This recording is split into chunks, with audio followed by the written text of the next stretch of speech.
The X-Zone radio and TV show is largely an opinion talk show. All opinions, comments, or statements of fact expressed by Rob McConnell's guests are strictly their own and are not to be construed as those of the X-Zone radio and TV show or in any manner endorsed by Rob McConnell, Relmar McConnell Media Company, Talkstar Radio Network, its affiliated stations, or employees.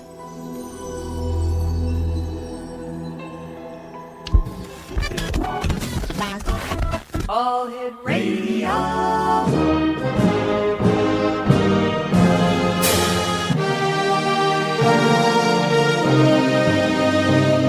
Welcome to the X Zone, a place where fact is fiction and fiction is reality. Now, here's your host, Rob McConnell.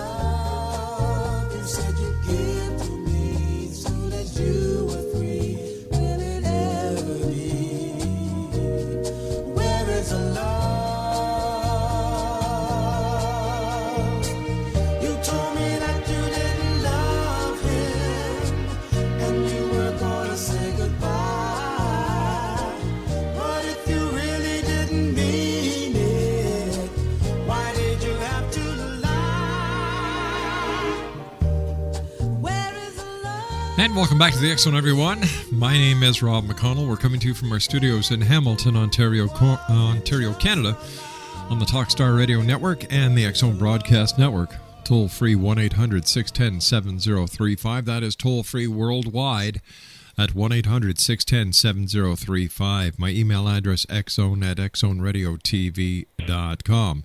On MSN Messenger, xzoneradiotv@hotmail.com, and our website, www.xzoneradiotv.com. My guest this hour is an old friend of the X-Zone. Her name is Sirona Knight. And Sirona has appeared on national television programs such as NBC's The Other Half with host Dick Clark, Danny Bonaducci, Mario Lopez, and Jan Adams, and the Richard Bay Show. Sirona lectured at the Learning Exchange and Whole Living Expo and gave workshops in Northern California. And, of course, she's a regular on national radio programs as well as internet blogs. And joining me now from California is the one and only Sirona Knight. And welcome back, Sirona. Well, thank you for having me back, Rob. It's always great. It's a wonderful day here in California, bright and sunny. Oh, yeah. What's your temperature? About 70. Great. It's raining like hell here in Hamilton, and it's 36. Thank you very much. Nice talking to you. Speak to you in another couple of years. I thought I'd share that little piece of spring with you. Tell me, what have you been up to since you and I last talked? And it must be about a year or two now. It has been a while. Just, being a person, living life, being a mom, being a wife, being a worker, all those kinds of things. A practitioner. Still writing? Doing all the things most people do, just trying to get by. Now, maybe we should start off this hour by me asking you this question. What is Wicca? Well, Wicca is a nature-based tradition. It's a spirituality. Mm-hmm. It's a spirituality that's based on the seasons. For example, spring, summer, fall, winter, all 4 seasons. And it's also based on the elements. So it's considered a living tradition. In other words, we don't worship people that are, dead. We work with the seasons, mm-hmm. and we work with the energies that are inherent in the earth. And in that, we style our lives and our lifestyles accordingly. Tell me so something. It's basically the religion of the wise ones. Wicca means wise one. It's witchcraft. Now, is there a difference between Wicca and witchcraft? No. Wicca is just a new name for witchcraft. It's a much more acceptable name. People are starting to realize that witches have nothing to do with Satan. I mean, of course, there are groups of people that are into the whole Satanism and vampires and, whatever their bag is, but they're not necessarily Wiccans, and they don't necessarily follow the Wiccan Rede, which is do as you will, but harm none. Yeah. You and I will have to So take... it's just like any other religion, Rob. You know, you got the good people, you of got course. the nasty people. Of course, but tell me, are there politics involved in Wicca as well? Of course. Really? The really interesting thing right now is it is becoming more widespread, and more people are following this tradition. And what's happening now are the states of the Union, the United States, are starting to acknowledge us and put the Wiccan holidays on their calendars.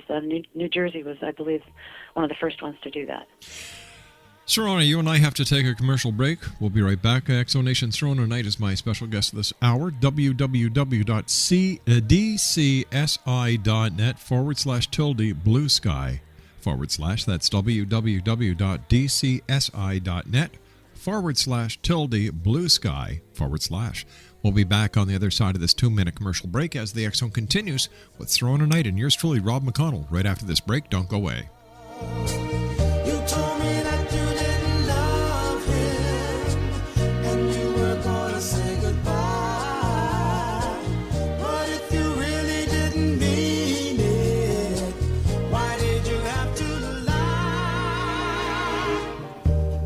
Where is the love you said was mine, oh mine? Prince of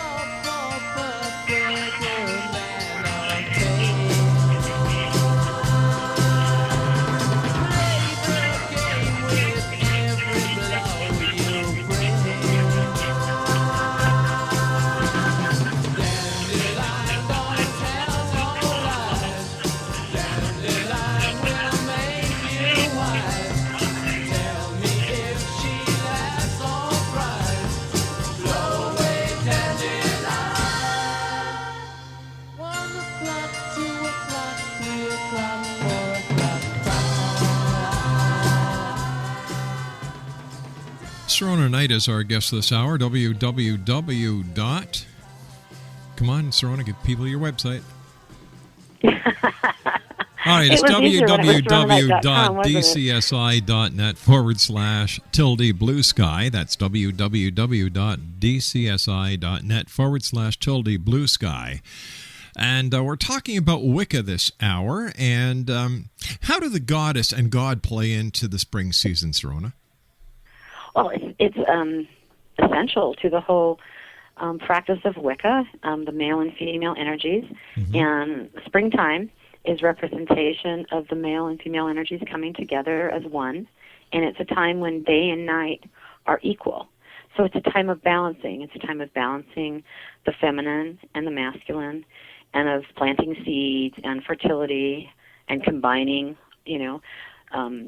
powers and energies to bridge obstacles, that type of thing. It's a time for communing with nature and communing with your feminine side, your masculine side, and also, working also with the energies of the god and the goddess that are within each of us and outside of each of us. In Wicca, we feel that the god and goddess is both within us and without us. And in other words, it goes both ways. It's as above, so below. We don't feel that spirit is necessarily a separate thing. We feel that it's something that is part of us, one with us. Now, what is the oneness, and how do the many different pantheons of goddesses and gods figure into that concept? Well, the whole concept of oneness is that everything is one, connected as one, whether it's inanimate or animate. That means absolutely everything in your world, in your environment, is part of who you are. You're connected to it. Everything globally that's happening, actually, you are connected to it, whether you freely admit it or not. So we all share this connection, this energetic connection. Everything is energy. And we are connected as one in this energy on this planet. And the whole idea with the gods and goddesses, and this is interesting because you can work with your heritage here, like you can work with the Celtic gods and goddesses, or you can work with the Italian gods and goddesses, the Romani, or you can work with the Greek gods and goddesses, the Egyptian gods and goddesses, the Jewish gods and goddesses. I mean, you can go across the board here, okay? Sure. That's the nice thing about Wicca is it's not just one way only. It's many ways to oneness, many roads to oneness. So depending upon your preference, you work with these energies. These are ancient energies that help you with your magic, help you with your spell working, help you with your rituals. And you create an energetic rapport. And they help you achieve your magical goals, achieve your goals in life, basically. How is the concept of oneness similar to the ideas of oneness in the movie Avatar? Well, yeah, a lot of people just love that movie. I know. It was I'm fantastic, one of them. I just adored that movie. And the whole thing of connecting together to save the planet, connecting together to commune with their planet is very similar to the concept of oneness, if not identical. It's just that you don't need a tail to connect into it. But it's just kind of interesting. Or some kind of channel on your body to connect into it. You use your mind energy, and you basically it's very akin to the sense of the same state as prayer or any other kind of humbling religious experience when you work with those energies and when you work with oneness and you connect. So it's considered merging. You merge with oneness very much like they merged together as one in the movie. So what that points to is a lot of people are coming to this conclusion in life. A lot of people are pointing to this concept. A lot of people are bringing this concept forward to the front boards now and saying, look, enough of the warring, enough of the fighting, enough of the strife. We are one. We need to start really looking at things in the future as one people, not as a bunch of warring, fighting, conflicting countries. So that's getting back to the oneness. Yes, it really is getting back to the oneness. Because once you realize that you are part of the commonality, the one, you realize that everything you do affects that commonality. Everything you do affects the whole.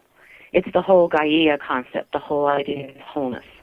And, it's all one. It all works together. It's not independent. It's very dependent on its parts. It's very much a macrocosm. Now, how do witches or Wiccans work the elements in magic? We do. That's one of the basics in magic that goes back, thousands of years, is working with earth, wind, fire, and water, and spirit. And they're considered the divine quintessence in magic. And a lot of times, depending on your personality, you'll have, more of an affinity with, let's say, water, or more of an affinity with fire, or more of an affinity with earth, depending on, or air, depending on who you are. So through working with the elements and communing with the elements and being out in nature more, people can basically harness those energies, gather those energies for their own purposes so that they can be healthier, so that they can have a better work situation, a better living situation, a better romantic situation, whatever it is that your goal is, that you want in life, whatever it is you desire in life. So the elements come into play because they're extremely powerful. They're ancient. They're readily available at your fingertips every time you breathe. Right. You're right there. That goes back to the oneness too, and the air we breathe. We all basically, essentially, breathe the same air eventually. It all goes, right. What goes around comes around. Again, the elements remind us of our oneness and our connection. Why do you think? And they can be very powerful allies. Very powerful allies. Why do you think, Sirona, so many people in today's society are looking outside of the established religions for answers that they can't find? Well, I think you nailed it right there, Rob. That's what people are looking for. They're looking for answers to their questions. We're all looking for answers to our questions. And what happens with a lot of the established religions, I know this happened for me, is yes, they have a lot of answers to a lot of these pressing questions, but they're often stressing the fact that it's only their way and only their answer. And something in me always sort of goes, wait a minute, there's something wrong with one way, one answer. Because generally in a situation, there are several ways to approach it, and there are many answers depending on, what you want as an end result and who you are and where you're going, etc. So Wicca's nice because there are many ways And we don't try to answer your questions. I think in Wicca, what it is, it's more of a hands-on type of situation where you go out and answer your own questions. You work with spirit. You go and do ritual. You go and do magic. You see what that rapport, that merging's like, what that state of enlightenment's like, that magical state of mind, and see how it influences your life, either positive or negative, and you move from there. And I think a lot of people find that it really influences their life in a very positive way. And that's why people are interested in Wicca, because you can be, you can be as strange or as normal or anything in between, all the gray areas in between. And Wicca can still be a spirituality you can practice, and it wouldn't conflict with who you are. We wouldn't say, oh, you can't be that way. That's just not part of Wicca. You can be any way you want. Again, as long as you are not, as long as your intention is a positive one and not a harmful one. It's funny, in Wicca there are connections with fairies, and in other established religions there are connections with angels. Which came first, the angels or the fairies? Well, that's a hotly debated subject. The fairies, if you look at the traditional definitions of Celtic fairies, they're not these sweet little flower fairies you see on greeting cards. They're full-blown, full-sized, usually oversized, overblown energies, spirits that take form usually within the landscape, within trees, mountains, rivers, lakes, that type of thing. Right. And oftentimes they communicate with you in very obscure, odd moments. You may have an experience in the forest or in a park or just out in your backyard, and you'll have an experience where it feels like someone touched you on the shoulder but no one's there, or something in your garden will suddenly start shining much more brightly than it did, like a shimmering light over something for a while, and suddenly it's not there. Or you may see a certain kind of being stepping out from a tree, and then when you look again, that being's not there. The fairy world and perceiving the fairy world is very much is sort of like one step beyond your awareness. That's what a lot of people that study the fairy tradition would say, that it's, R.J. Stewart has pretty much coined that. It's just one step away from your awareness. So the whole idea is to commune with the fairies and to work with those energies, those elemental spirits, is to be where they are and be more in the state of mind they are, as opposed to where you are and the state of mind or consciousness that you're in as a human being. It's a much more natural state of mind. Exonation. And it's amazing how many people have these experiences, Rob. On Facebook, I love Facebook. It's a great new addiction. But the people on Facebook, when you ask them if they've seen a fairy or had an experience with a fairy-type being or elemental being, I get so many responses. I mean, I get hundreds of responses from people that say, yes, I have. Sirona, you and I have to take our break at the bottom of the hour for the news. Sirona Knight's our special guest, Exonation. www.dcsi.net/tilde/blue sky/. That's www.dcsi.net/tilde blue sky/. And Sirona Knight and I will be back on the other side of this commercial break as the X Zone continues from our studios in Hamilton, Ontario, Canada. Once again, our website, www.xzoneradiotv.com, and our worldwide let's try this one again. Our worldwide toll-free number, 1-800-610-7035. We'll be back on the other side of the news. Don't go away.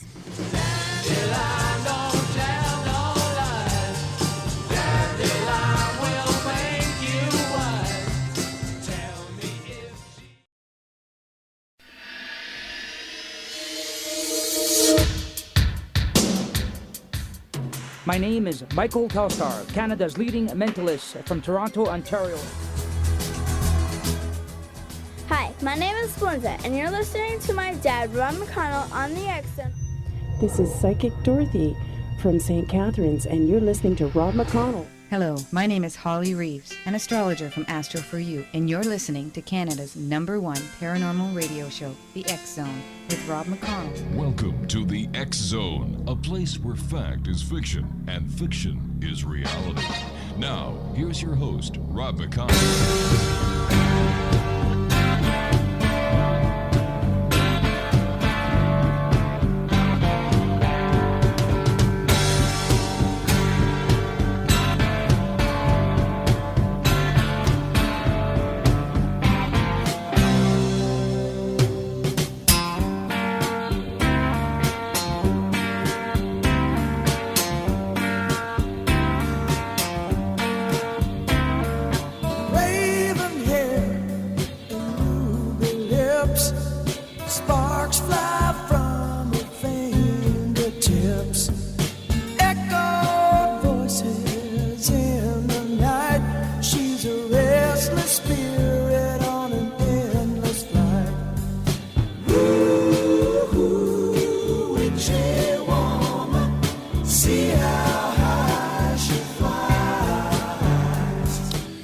Welcome back, everyone. Sirona Knight's our guest of this hour. www.dcsi.net/tilde/blue sky/. And before the break, you and I were discussing the difference between angels and fairies. And, of course, everybody's got this concept that the fairy is the cute little thing like a Tinkerbell. Yeah. Well, that's perpetuated by the culture. I mean, after all, for example, the Easter Bunny is a fairy. Yeah. The tooth fairy is a fairy, obviously. Yeah, the tooth fairy. So, I mean, we have them in our culture, and they're perpetuated as fuzzy little sweet creatures. But I have to ask you this. Okay, I can understand the tooth fairy. I can understand the Sandman. But how do you classify the Easter Bunny as a fairy? It's a magical creature. For example, one of the types of fairies is like a brownie, which is basically kind of like a small Ewok that comes into the houses at night and cleans the house and does all the chores. There's a lot of traditions where they have animals that look very much like that. There are fairy traditions in folklore. Mm-hmm. So it's not that out there, actually, Rob. It's all in the folklore and mythology of our wonderful people. All right, then let me ask you this question then. How does fairy contact differ from alien contact? Well, that's that's something that I encounter once in a while, because people oftentimes will say, well, I think it was a gray, an alien, and you have to realize that fairies and aliens sometimes might have a very similar appearance, in the sense that our fairies that have that kind of appearance. Brian Froud, who is an extremely famous artist, depicts fairies. He draws them. He has these experiences every day, and he goes out and he paints them and draws them every day. And he's depicted several fairies that if you were a UFO investigator, you would look at his books and go, gee, that looks an awful lot like a gray. And it's not. It's a fairy creature. It's an earthbound creature. There are very pleasant fairy creatures that will help you, and then there's a very nasty, evil fairy creatures that will harm you. But isn't it possible that this artist is putting his own rendition into popular culture? Of course, but he has been working with these beings for quite a long time. He saw these beings, which is what promoted him to be an artist in the first place when he was a young man. Mm-hmm. And he's been doing this for, over 40 years. He and his wife were responsible for a lot of the types of special effects they used in Star Wars, for example, the Yoda puppet and things like that. Which, and if you look at Yoda and you look at a gray, they look very similar, don't they? Yeah. There are similarities.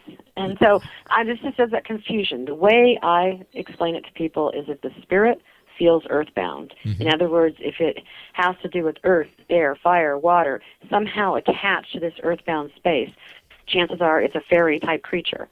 If it has a spacebound presence, or the presence doesn't feel earthbound or alien to Earth in some ways, and you usually do get a sense of that because you are an organic earthbound creature yourself, yes, then that presence may not be a fairy creature. It may be something else. And who knows what it could be, Rob? I mean, we don't really know what we're pulling into our sphere anymore, do we?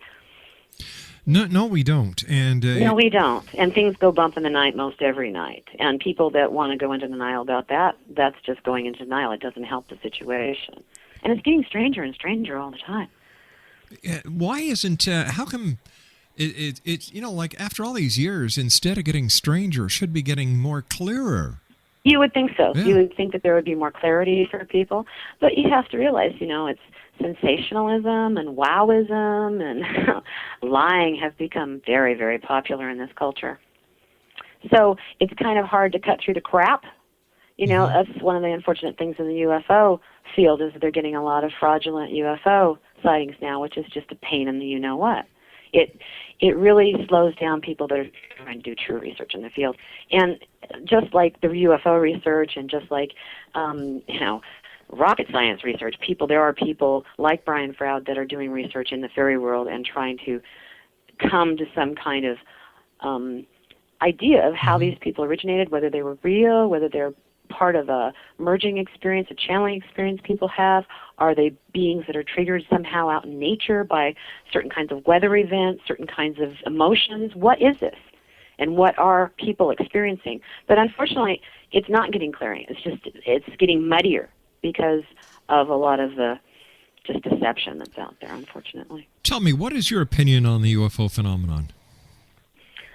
I think it's been muddied quite a bit in the last few months because of some of the things like Facebook, people wanting to be a big deal, and so they, post something that's not real on there, and so then everybody has to say that's not real, and everybody gets all excited about it, and, I think that's too bad.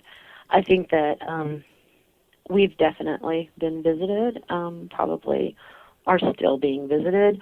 I think that intervention has obviously been something that has happened in the past. If you just look at the technologies that have come into play, a lot of times there's no reason for those technologies to come into play unless someone kind of handed it to you. Kind of like in Star Trek where they hand him, discoveries before they've been discovered. But don't you think it's possible that we actually have the ability as well as the I think the knowledge to develop these things? We eventually have the ability, Rob, because we're the ones doing it. Yeah. We're the ones, manning spaceships out to planets now and doing things that we weren't doing before. So obviously we'd have the abilities. I just think that we've had some help. I don't know if it's been so much in a lot of direct contact, but certainly that information has seeped through somehow. And it's been my experience in talking to people that direct contact is a reality. And it's just something that probably in 20, 30 years will be something that's talked about a lot more, and people won't be so afraid to, say what their experience has been. Well, what's the difference between alien contact and contact with angels? Okay, now angels are an interesting thing. Angels, they were supposedly the angels, the fairies were considered the fallen angels, the ones that went below the earth. Like they're considered the stars within the earth, as above, so below. In other words, the fairy beings, the clans, and the ancestors, basically, because fairies are our ancestors. They're all the people that have been before. They're the dead spirits. And basically, these clan members and ancestors are like lights or stars in the land itself. And there are a lot of old legends and stories about that the light within the land beneath you mirrors the light above you in the stars. And there's an awful lot of Native American stories that also mimic that, or not so much mimic, because who knows, they might have come before, but also follow that idea that the stars are in the land, actually in the land, that you could see if you knew what you were looking at, just as they are above you. So as above, so below. You were mentioning... And the fairies, the angels and fairies, that's like I said, that's a heated debate. They're probably the same thing, just different degrees of spirits, different types of spirits, different levels of spirits. Now, before the break, you were mentioning the how you love using Facebook. I do. It's a new addiction. I mean, how can you not love it? I mean, suddenly you can talk to everyone and put your ideas out there and comment on people and join groups. And I don't know.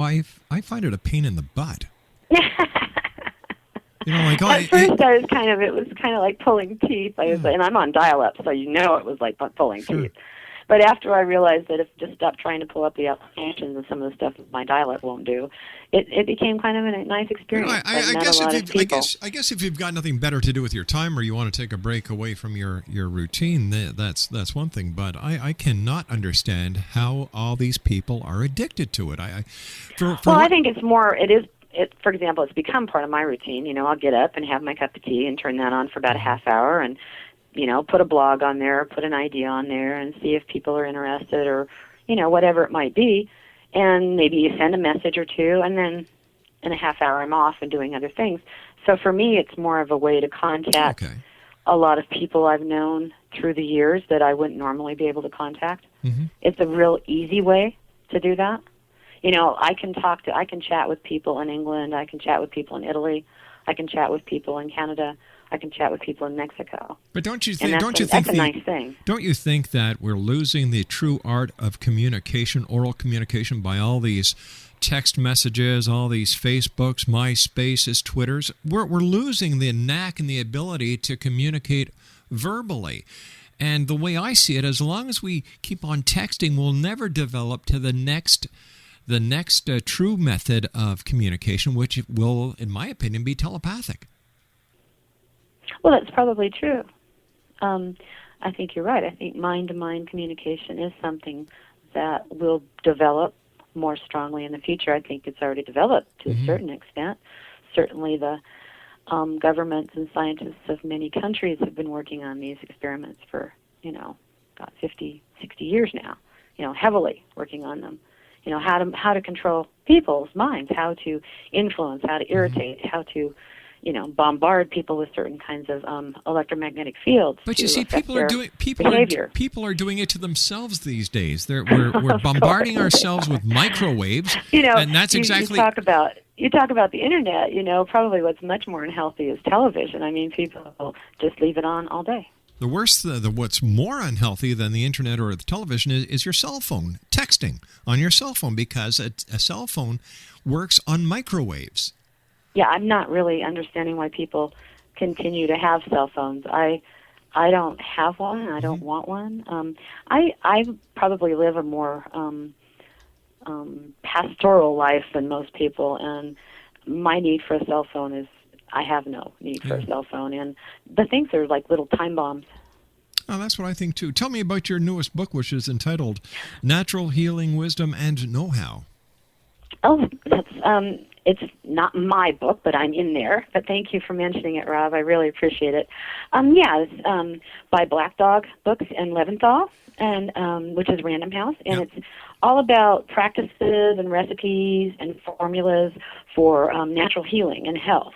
And it's got things like, what I did in there. My section is all about crystals, healing crystals, and gemstones. And I go through, some basics about crystals and basics about crystal techniques, healing techniques, especially self-healing techniques that you can do at home, with a clear quartz crystal. And just it gives some layouts that you can do with crystals or different kinds of gemstones, and explains what the whole idea of crystal energy is and how you use it as an accelerator or amplifier of your own energy. And there's all kinds of things. It's an incredibly huge book, but it doesn't have a huge price, which is very, very nice. And it's got all kinds of stuff in it, like healing, the herbology, homeopathic medicine, aromatherapy, yoga, acupressure, macrobiotics, juicing, self-hypnosis. I mean, it goes through basically all of the practices that, are considered natural healing now. And the wonderful thing about natural healing is it actually does work. I'm a testament to it. I was told I could never get pregnant for the longest time by traditional doctors, and then I went to a Steiner place where they used different kinds of homeopathic remedies, and started taking homeopathic remedies, which are talked about in this book here, this new book, and was able to have a child within a year. Wow. And that was after trying for 16 years. So this stuff works, and I'm testament to it. And it's worked in my life when I've had health issues where I've gone to natural remedies, and they really have worked. which is amazing to me. And a lot more people are turning to doctors of natural medicine now than at any other time in history. Sure, because, the pharmaceutical drugs, you take enough of them, all they do is make you sicker. Yep. They mess up your kidneys and your liver and your mind, and, by the time you're done taking, the pharmaceuticals, you've got to do something to try to get all those toxins out of your body. And that's where the natural healing comes in, and that's why a lot of elderly people, for example, are finding huge relief just by taking certain kinds of herbal remedies that elevate the oxygen in their system and to the brain, for example. Because herbs will do all kinds of different things to your body, depending on what you need in your body.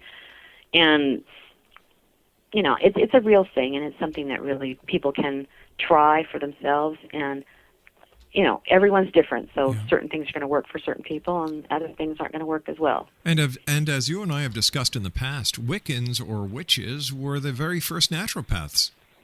Well, certainly, the stereotypical, the Shakespeare, the three witches stirring their pot of magical brew, Oh, that was all bad. Yeah, art exactly. then, Exactly. Listen, you and I have to take our final break for this hour. Please stand by, Sirona. Sirona Knight's my special guest this hour, Exonation.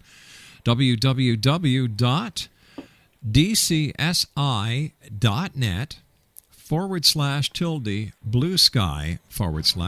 That's www.dcsi.net/tilde/blue sky/. I'll be back on the other side of this commercial break with Sirona Knight as the X Zone continues from our studios in Hamilton, Ontario, Canada. Don't go away.